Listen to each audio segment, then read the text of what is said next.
Para sa episode na to, pupunta tayo sa isang thrift shop sa Novaliches, QC. Tignan nyo naman yung t-shirt niya, umpisahan ko na. Ano guys, Carhartt Whip Manila exclusive. Angas niyan. Itong ano na to, itong pupuntahan natin na to, bigyan natin ng background. OG na rin to. Okay, nandito na kami sa store. Ito, ganda pre. So ito yung naiisip kong kunin ngayon if ever.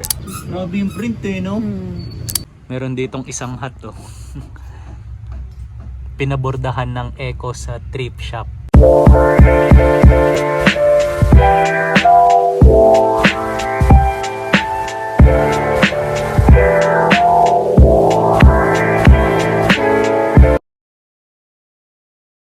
Good day sa inyong lahat.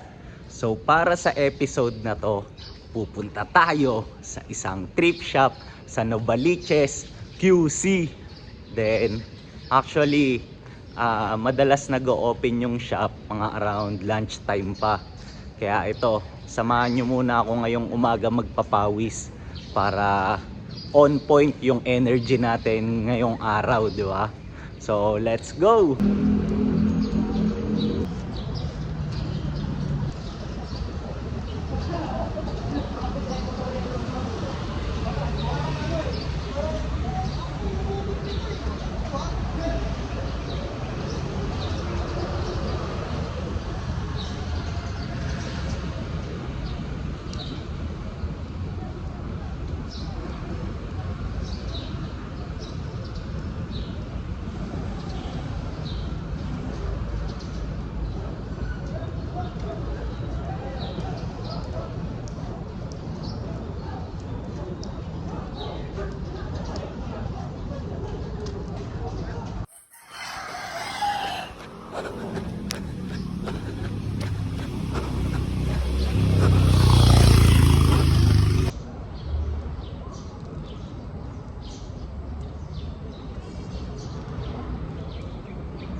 All goods na ako para sa araw na to, para sa umaga na to. Sarap. So ang magiging next stop ko na nito is sa bahay. Then prepare na ako ng mga gagamitin ko for this day, yung mga susuotin ko. Tapos after, punta na ako sa meeting spot namin ng mga kakro ko para sabay-sabay kami pumunta doon sa shop, di ba? So let's go. Yo, andito na ako sa meeting spot namin ng mga kasama ko. Then hinahanap ko lang sila.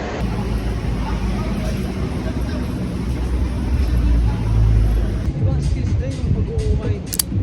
Ibang ano rin, ibang lakas ng loob din mismo. Dadalhin mo yung baho mo dapat. Itong ano na to, itong pupuntahan natin na to, bigyan natin ng background. OG na rin to. Parang mas OG pa kalabos, idol. Hindi, mga magkakasabay yan. Mga ganung level. Pero ito low-key. Pre, Yo, YouTube, what's up? papakita ko lang tong forma ni SBD habang inaayos pa ni Josh yung ticket sa parking. Tignan nyo naman yung t-shirt niya, umpisahan ko na. Ano guys, Carhartt Whip Manila exclusive. Angas niyan. Eh nga una ko nakita eh. Paayos nga ako ng hair mo, SBD. Ano yung print niya? Ganda. Manila nakalagay. Eh yung shoes, anong pair yan? Yung shoes Pakita guys, natin. A6 HAL Studios collab. Yan, sa liwanag. Angas naman yan, A6? Oo, Saan collab? HAL Studios. HAL Studios. Sa Commonwealth ko nakuha to. Damn! SRP. Ganda ng kulay.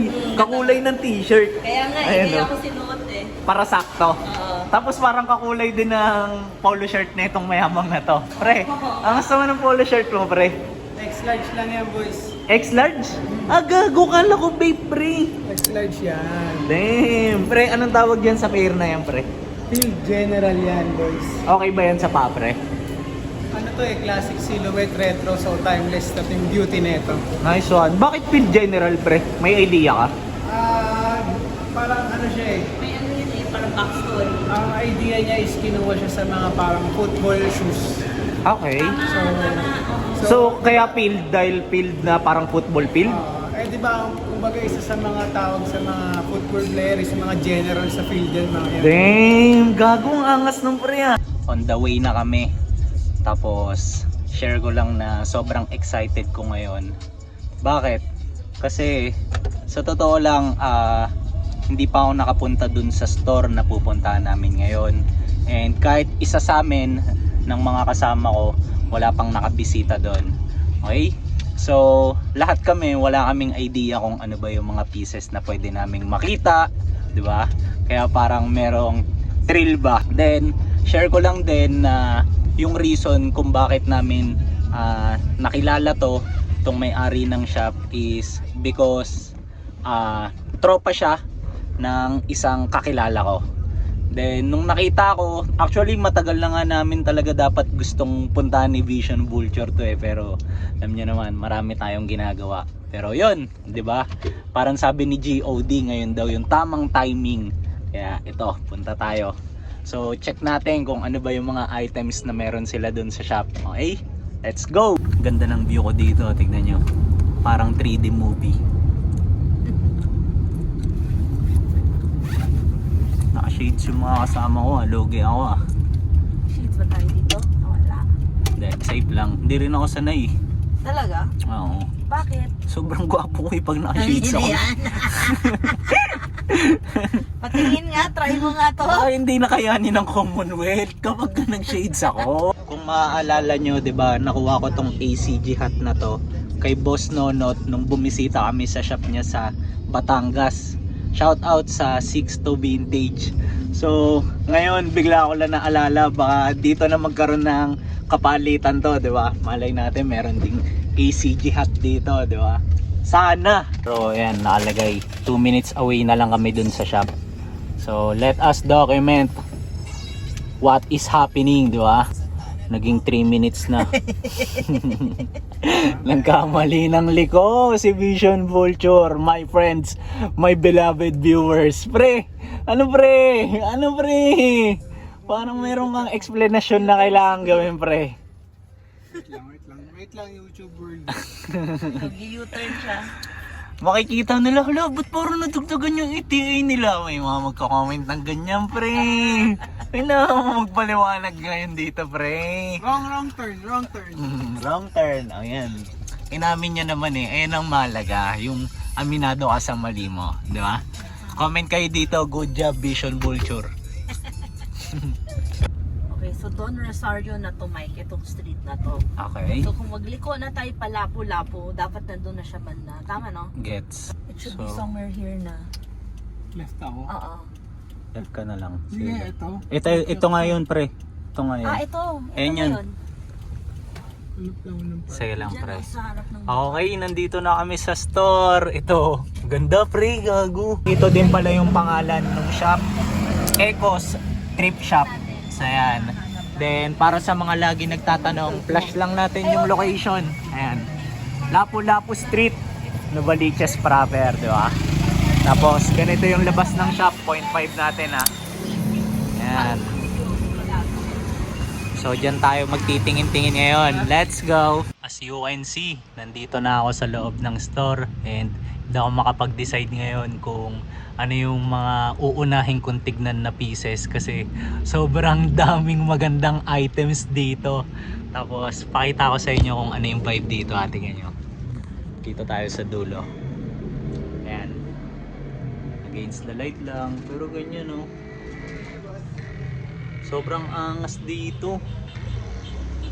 So kompleto, merong mga ayan, merong mga parang collectibles, tapos merong mga posters, tapos sa vintage items. Ang ganda dito. Pre, ano pre? Kamusta pre? Angas no pre? Hindi siya naman, Damn! Grabe naman tong store na to. DC Comics. Flash.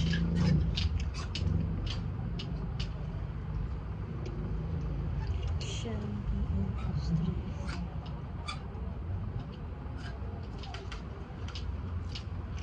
Tarak na to, tignan nyo yung mga nakita kong pieces. Pinagsama-sama ko na. Una to, Ebisu na crew neck. Mostly pala dito sa rack na to, puro crew neck. Tapos ito, jerseys. Tapos yung print niya ganito or yung design niya. Parang Tasmanian na Christmas edition. Tapos ayun o, dated 1993. So yan, ganda eh no. Tapos meron pang isa dito. Ito, gandaan din ako dito. Winnie the Pooh. Tapos ayun o, merong hard tag. Tapos ganito yung design nyo. Kulit. Embroidered yan ah. Tignan nyo sa malapitan. Pogi na ito. Tapos pagdating dun sa neckline niya, ayun o, parang dalawang layer. Tsaka ang kapal. Halata naman eh oh. Diba? Dami pa, ang daming maganda dito. Tapos dito pa lang yan sa rack na to ah. Dami pa dun, ayun eh. Di pa ako umabot dun sa dulo eh. Ayan, meron ding mga Patagonia. Ito hard tag na Patagonia. Kasi usually 'di ba sa Patagonia mga print tag lang, pero ito hard tag. Tapos tignan natin kung may bucket. Ah, wala na. As is lang. Tignan nyo rin tong piece na to. Hoodie na chic and chong. So ayan. If you know, you know, di ba? Ayan. Angas eh, oh. Nandito ako sa isang rack na to ngayon. Then, nung nagtitingin-tingin ako, tignan nyo yung kumbaga kung gaano kalawak yung mga brands na meron sila dito sa store. Tulad nito, meron silang North Face, tapos meron ding, ayan, Undefeated. Di ba? Tapos may mga hawak din silang yan, Hop. Ito ang ganda na ito eh, itong dilaw na to. Actually kahit itong itim, ayan, nagka-crack yung mga prints. Pero wag na nating i-discuss bawat isa. Papakita ko lang yung mga brands. Tapos meron ding ayan, Rip and Dip. Tapos Crooks and Castles. Tapos marami pa. Parang nandito pa lang ako sa unahan eh. Tapos meron pa dun sa mga side na yon. Meron din sila ditong marble piece oh. Tapos hard tag siya. Ayan. Ganda eh no? Kulit ng print sa personal oh. Parang 3D. Ganda. Angas pa ng tela. Check natin kung may bucket. Ay wala na. So ayan. Tapos meron din ditong parang mga band shirt. Ayan. Tulad nito. Diba? Tapos hindi ko pa na-check yung iba. Pero so far ito yung mga nakita ko. Bossing, matanong ko lang. Boss, hanggang anong oras yung ano nyo dito? Store nyo? Ang open namin mga 12:30 to 1, tapos ang closing 10. 10? Tapos daily yun. Daily. Aso na naman oh. Parang lapitin ako ng aso ngayon ah. Kaya nga eh. Your past life. Sa tingin mo? Pwede ba yun? Or baka susunod na ano no, pagka na-resurrect ako, aso na ako doon. Hindi, Doberman gusto ko. Tignan nyo, big dogs. Ang kulit eh. Tapos ganito yung tag nyo. Hindi ako familiar dito eh. Kung vintage ba siya, pero tignan nyo yung likod. Ayan, may nakalagay oh. South Park, where attitude is everything. Kulit eh, no? Tapos ito, aso na naman. So, tignan nyo yung design niya. Ganda eh, no? Ano ba yung tag na ito? Naulitan lang ako sa mga design na ito. AAA yung tag niya. Ayan. Tapos, ito, possible, baka kunin ko to basta okay sa akin yung size. Kasi parang sa tingin ko medyo malaki. So, nagagandahan lang ako sa kulay ng mismong shirt. Hindi, no? Pero yung design, parang di ko na tinignan eh. Pero yan yung brand niya. Tooltex. Trip ko lang yung kulay nung mismong shirt. Tapos ito rin, nagagandahan din ako dito. Tignan nyo. Kikita nyo ba yung design? Hindi ko naiintindihan yan. Trip ko lang din yung kulay ng shirt. Ayan, no? Hindi, no? Ano ba tag nito? Ayan, anvil. Puro random, di ba? Tapos itong next, Lamb of God. Cracking na yung prints, oh. Ewan ko kung may tag din to. Check natin. Meron din, anvil din. So, ito yung mga personal picks ko dito sa rack na to. Meron pala tong back hit, kaso nabura na. Ayun, oh. Hindi nakita. Pahinga muna tayo sa mga shirts and sa apparels kasi gusto ko lang ipakita tong yan. Mga yan, oh. Tignan nyo naman to, merong librong The Godfather. Isa to sa mga favorite films ko eh, or movies. Tapos meron din dito, ayan, oh, lumang It. Parang laruan. Di ba? Angas eh, no? Tapos meron ding mga Ed Hardy na nakasampay sa taas. Tapos mga AOP na sino nga to? Si Bugs Bunny. Tapos ito, meron din dito. Ito pinag-iisipan ko eh, parang trip ko to eh. Parang medyo malaki lang eh. Pero vintage yan. Single stitch all the way. Tapos check natin. Ayan, dated pa pala siya. 1996. Okay ba to? So ito yung naiisip kong kunin ngayon if ever. Tignan nyo sa rack na to, ang dami ring magagandang pieces. Una to, ayan, Hysteric Glamour. Tapos meron ding Lacoste, 'di ba? Tapos meron ding Givenchy. Ayan ah. Tapos meron ding ito, Burberry. Ganda nito. Ano, tignan nyo yung details, oh. Para siyang Harrington. Pero yung lower part niya, ayan, may mga ganito. Parang garterize. Ganda. Tapos meron ding Kenzo. Ayan, check pa natin. Ano pa ba yung mga... meron ding Patagonia, oh. Ang kulit ng mga rack dito kasi halo-halo yung mga pieces. Pag buklat mo, hindi mo alam kung ano yung kasunod. Tignan nyo rin yung mga posters nila dito sa shop, oh. Merong Kevin Garnett, di ba? Tsaka Scottie Pippen. Ganda ng setup eh, no? Tapos sa kabila, ito naman MJ. Ayan, tsaka Isaiah. Tapos ngayon ko lang napansin, meron din palang mga, ayan, zoom natin, eh. Meron din palang mga magazines dun sa taas, oh. Tapos merong mga iba pang posters. Ito parang puzzle ata to eh, oh. Kita sa texture eh. Ganda ng setup. Tsaka yung ilaw sa part na to. Julius Erving. Ganda eh, no? Ganda ng pagkakaayos. 0.5 ulit natin ah. Ayan. Meron ditong isang hat, oh. Pinabordahan ng Eco sa thrift shop or vintage. Tignan nyo yung mga hats na meron sila dito. So, meron akong nakita kanina dito. Ayan, yung mga naglilipat-lipat ako. Ayan, vintage hat na Woody. Ayan, oh. Ganda eh, no? Blackhead. Ayan. Baga may malaki siyang sulat na Woody sa likod. Blackhead. Tapos, ganda, oh. Nakayupong na snap. So vintage siya. Tignan natin yung tag. So wala na siyang tags sa loob. Pero still ang ganda na ito. Ayun, oh, naka-embro pa yung mismong design. Pogi. Nakilang din na ito. Ang ganda na ito. Tignan nyo. Grabe yung print eh, no? Habitat.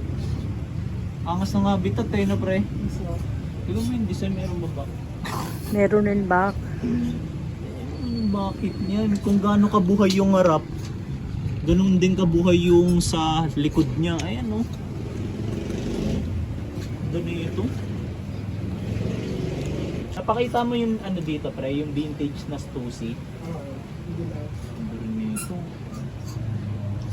Angas na ito. Yan, kasha yan sa'yo. Tingin mo?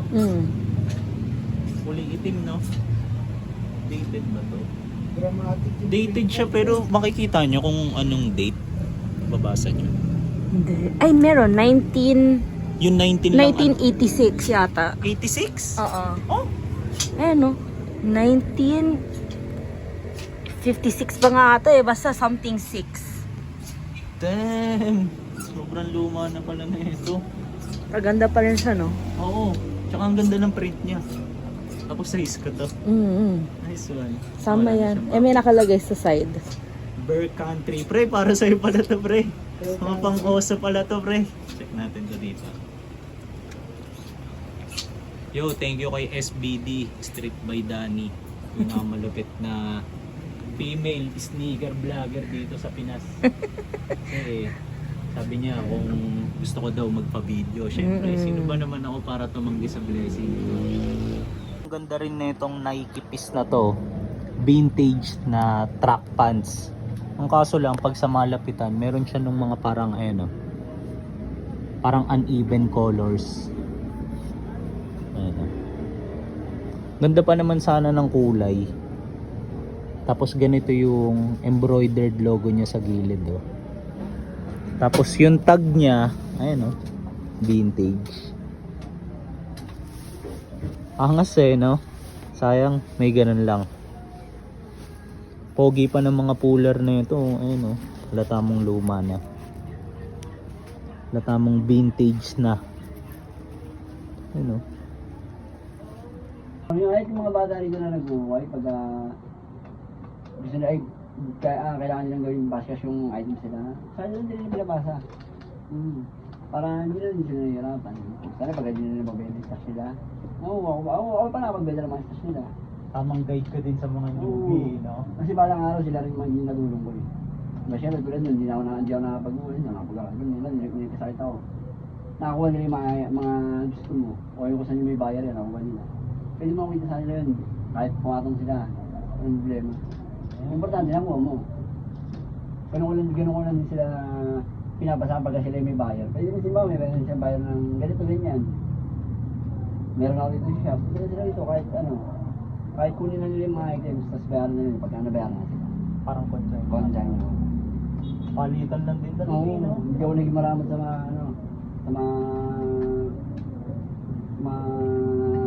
katulad natin, no? Mga katulad natin mga silansagan. Sarap na may kapasahan eh. Bakit yung may kadamutan ka? Ayaw ko yun. Ito, paalis na rin kami. Tapos na kami makipagkwentuhan kay Boss Eko. So yan. Tapos may mga nakuha rin akong pieces. So abangan nyo na lang sa dulo netong video kung ano tong mga to. Tapos yan, paalam na tayo sa napakaganda niyang store. Bye-bye. Boss, salamat ah. Thank you. Sobrang thank you, boss. Good talk. Ayan din kay Bossing. Boss Lance, thank you. Tsaka kay baby girl. So napakaangas ng XP namin dito. So yan. Alam. Napakalakas ng ulan. Biglang bumuhos habang pauwi na kami ngayon. Ayan o. Medyo lumalabo na yung bintana kasi pahirapan ng makakita. Time check, ang oras na is around 12:30 and ito, kaaligo ko lang. Ayan o. So, yan. Then, since nandito na tayo sa last part ng episode natin, so gusto ko lang magbigay muna ng mga mabilisang recap sa mga nangyari ngayon, di ba? So, kita nyo naman, full day. Dami nating ginawa. Tapos, ayun, pagdating dun sa mga kasama ko, as much as gusto sana naming i-review na magkakasama yung mga nakuha naming items, di na namin nagawa kasi nga, ayun, di ba, anong oras na. Kaya, advice ko na lang, check nyo rin yung version ng mga videos ni Vision Vulture. Yan, flash ko dyan sa screen. Tapos, syempre, plug ko na rin si SBD. So, yan, flash ko rin yung handle niya dyan. Okay? So, yun. Tapos last na, gusto ko lang din ayun magpasalamat syempre kay Boss Eco sa pagtanggap sa amin. Then grabe grabe. So ayun lang yung nasasabi ko ngayon or masasabi ko kasi ang tindi ng knowledge niya para sa akin when it comes sa vintage items. So dami ko na kasing na-encounter na for example, isang tao tapos kumbaga expert siya pagdating sa mga vintage hat. Ayan, 'di ba? Tapos meron din yung mga parang expert pagdating sa mga vintage shirt. Pero itong si Boss Eco, kumbaga ang lawak ng knowledge niya in a way na ayun, meron siyang alam talaga pagdating sa mga vintage hat, vintage shirts, tapos sa iba't iba pa. For example, sa mga pantalon, sa mga brands. So, ayun, kumbaga mas tumaas yung respect ko nung nakakwentuhan ko siya or nakakwentuhan namin siya kanina kasi ang dami niya rin na drop na knowledge sa akin and sa amin ng mga kakro ko. So, ayun, review na pala natin yung mga items na nakuha ko. Actually, 2 piraso lang sila. Then, magbibigay lang din ako ng disclaimer as of now na syempre hindi ko nababanggitin yung presyo. Bakit? Kasi parang naiisip ko kung gusto nyong malaman, 'di ba? As a sign of support para dun sa ayun nga kila Boss Eco, dun sa store niya. Syempre, mas maganda kung drop na lang kayo dun mismo, 'di ba? Sa shop nila.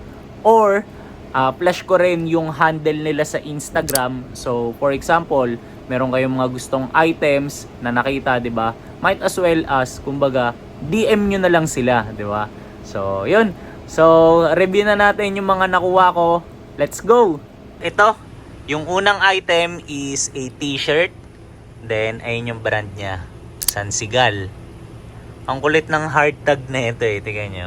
Parang sa Supreme. Meron nung 100% cotton and pre-shrunk na text, di ba? Tapos pag binaliktad, parang ganun talaga. Tsaka yung ultimo tiketa. Yung material ng tiketa para talagang sa Supreme. Ayan. Then, para sa mga familiar sa brand na to, ayun nga, vintage brand siya. Then, out of business na to ngayon eh. So, ayan. Then, yung isa sa reasons kung bakit kinuha ko to, tignan nyo. Itim na itim pa kasi yung color rate na ito eh. Para sa isang vintage brand. So, ang ganda, di ba? Ayan. Tapos, kung mapapansin nyo, single stitch siya sa part na to. Then, dito rin, pati sa, ayan, laylayan, di ba? So, single stitch all the way 111. Okay? Then, once binuklat natin siya, ito, gandang-ganda ako sa print na ito eh, or sa design niya. Tingnan nyo naman, di ba? Ganyan siya kapag buo. Kumbaga, na-appreciate ko yung color combination ng mga design. Diba? Tapos, once, parang tinignan mo siya ng isahan, ayan, meron parang ng mga pangsugal. Ayan, meron netong dice, cards, tapos yung mga ganito, yung mga chips. So, para siyang may stussy vibe, diba? Tapos, once nilapit mo siya, ayan, makikita mo na cracking na yung prints niya. So, ang ganda. Angas na ito para sa akin. Ayan. So, ito yung unang item natin. Sansigal. Ayan o, dated pa. Hindi lang ako marunong tumingin ng numerals eh. Or yung mga Roman numerals. Pero yan. Then, by the way, wala na pala tong back hit. Pakita ko lang din. So, yan. Ito yung unang item natin. Then, tabi natin siya, move tayo sa next. So, para dito sa next item natin, kung mapapansin nyo, ayan, cut na yung primary tag neto. Ayan o. Bale, ang natira na lang is yung mga wash tag niya. Pero okay lang sa akin. So, yan. Bale, kinuha ko naman to. Kasi, tignan nyo. Ayan, bukod sa favorite color ko to, kulay asul, yung ganitong shade ng asul ayan, diba? Then kala nyo parang kapag tinignan, diba, parang plain lang siya, ayan As is lang kasi. Pero kinuha ko to dahil dito, tignan nyo yung back hit niya. Baliktad no? Ito naman may back hit. Yung isa kanina wala. Ang print nun sa harap. So ito, check nyo yung design niya. So Monster 4x4. Nagandaan lang ako actually sa dito sa part na to. Sa aso. So yan. Then ito, not sure ako kung vintage to kasi dito naka single stitch siya yung sa leeg, pero dito sa part na to naka double na. Pero hindi lang naman ayun yung basehan syempre kung vintage ba yung isang shirt. Bale, hindi ko lang din masabi kasi nga, yun nga, cut na yung tag niya. So para sa mga pamilyar kung ano mang pisto or ano man yung brand neto, let me know sa comment section below if ever, 'di ba? Para at least may idea ako kung ano ba tong nakuha ko. Then ayun pala, kinuha ko lang din pala to. Bakit? Kasi to may share lang din ako sa inyo. So meron na kasi akong panerno dito sa vintage hat ko na Georgetown by Sports Specialties SS. So, ayun yung main reason actually kung bakit kinuha ko tong piece na to. Kasi tingnan nyo, pag magkatabi sila, bukod sa magkakulay, di ba, parehas sila nung, merong pagkahawig yung aso. Kaya nung nakita ko talaga to, bukod sa parang nung pagkapit ko, ang ganda ng size. Parang sabi ko talaga, damn, paner na to dun sa hat ko ah. So since napakita ko na yung mga items na nakuha ko, so ano sa tingin nyo, okay ba yung mga bago nating stash? Comment kayo ah. Then syempre, wag lang about dun sa mga nakuha kong items. Pwede naman kahit tungkol saan, di ba? For example, may ideas kayo sa mga items na napakita ko along this video or anything. Basta bato nyo lang yan dyan sa comment section natin below. Okay? Then need ko na rin pala tapusin yung episode dito kasi anong oras na nga. Pero bago ko yung gawin, salamat muna para sa mga umabot sa part na to. Lalo na dun sa mga laging tumatapos na mga nilalabas kong videos. Okay? Then shout out lang pala ulit kay Boss Echo, pati dun sa store niya, sa lahat, 'di ba? Then syempre sa mga nakasama ko kay Vision Vulture, pati kay Street by Danny. Tapos check nyo lang din pala kami sa IG page namin ng mga kakro ko kasi doon kami nagpo-post ng mga pictures kapag may mga ganito kaming lakad, okay? So flash ko na lang yung handle dyan sa screen nung account namin. Tapos ayun, see you na lang sa next kong upload. Let's go!